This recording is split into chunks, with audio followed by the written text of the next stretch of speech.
1.5 Celsius warming लक्ष्य और जलवायु अनुमान। लक्ष्य नीनो चिंताओं के बीच तत्कालिक पर ध्यान देना। 1.5 डिग्री सेल्सियस तापमान वृद्धि का लक्ष्य वैश्विक जलवायु परिवर्तन माइग्रेशन एफर्ट का एक महत्वपूर्ण पहलू है। यह अर्थ के एवरेज सरफेस के तापमान में वृद्धि को प्री इंडस्ट्रियलाइज लेवल से 1.5 डिग्री सेल्सियस से अधिक नहीं सीमित करने के गोल को रेफर करता है। इस टारगेट को पहली बार पेरिस एग्रीमेंट में मान्यता दी गई थी, जो 2015 में क्लाइमेट चेंज पर United nation framework convention parties के कॉन्फ्रेंस COP21 के दौरान अपनाई गई एक ऐतिहासिक अंतर्राष्ट्रीय संधि थी। लेकिन पेरिस एग्रीमेंट के पहले प्राइमरी फोकस ग्लोबल वार्मिंग को प्री इंडस्ट्रियलाइज लेवल से 2 डिग्री सेल्सियस तक सीमित करने पर था। हाउएवर कई स्मॉल आइसलैंड्स, नेशनल और वल्नरेबल कंट्रीज ने तर्क दिया कि 2 डिग्री सेल्सियस की वृद्धि से उनके एग्जिस्टेंस और इकोसिस्टम पर सिवियर कॉन्सिक्वेंसेस होंगे। उन्होंने स्ट्रॉन्ग क्लाइमेट एक्शन की आवश्यकता पर बल देते हुए 1.5 डिग्री सेल्सियस की मोर एम्बिशियस टारगेट को अपनाने का आह्वान किया।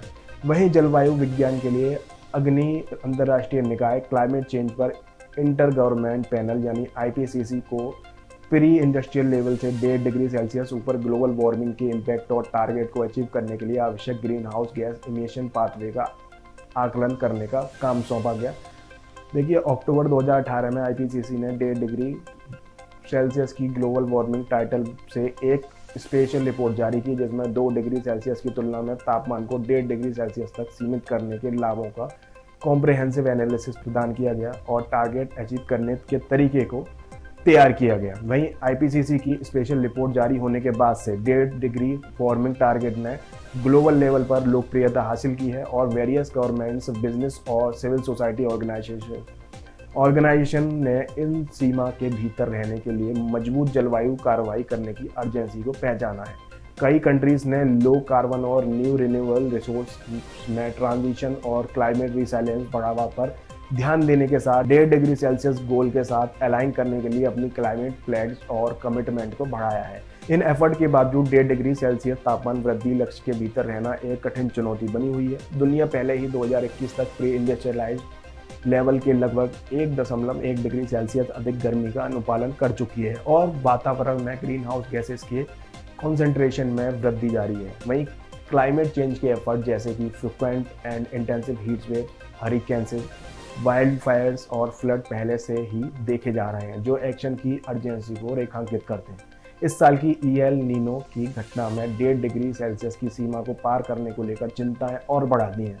वहीं EL नीनो एक नेचुरल क्लाइमेट फिनोमेनन है जो भूमध्य रेखीय प्रशांत महासागर में समुद्र की सतह में तापमान के बढ़ने से होती है, जिससे दुनिया भर में महत्वपूर्ण जलवायु परिवर्तन होते हैं। वहीं EL नीनो घटनाओं के दौरान ग्लोबल टेम्परेचर अस्थायी रूप से बढ़ने लगता है, जिससे human induced green house gases के एमिशन के कारण चल रही वार्मिंग की प्रवृत्ति बढ़ जाती है।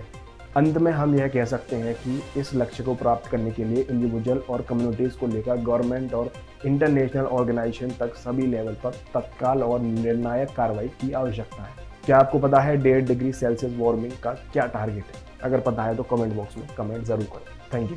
तो ये जो 1.5 डिग्री सेल्सियस का टारगेट है, इसे हम एक वैश्विक जलवायु टारगेट के तौर पर, एक ग्लोबल जो एनवायरनमेंट टारगेट है उस लक्ष्य के तौर पर देख सकते हैं, जहां पर दुनिया भर की जो तमाम सरकारें हैं, जो तमाम गवर्नमेंट्स हैं, जो तमाम इंस्टीट्यूशंस हैं, उन्होंने यूनानिमसली सर्वसम्मति से ये डिसाइड किया है कि हम सभी मिलकर 2100 तक, साल 2100 तक दुनिया भर का जो तापमान है, जो वैश्विक जलवायु परिवर्तन में वृद्धि हो रही है, उस वृद्धि को 1.5 डिग्री सेल्सियस तक सीमित करने की कोशिश करेंगे।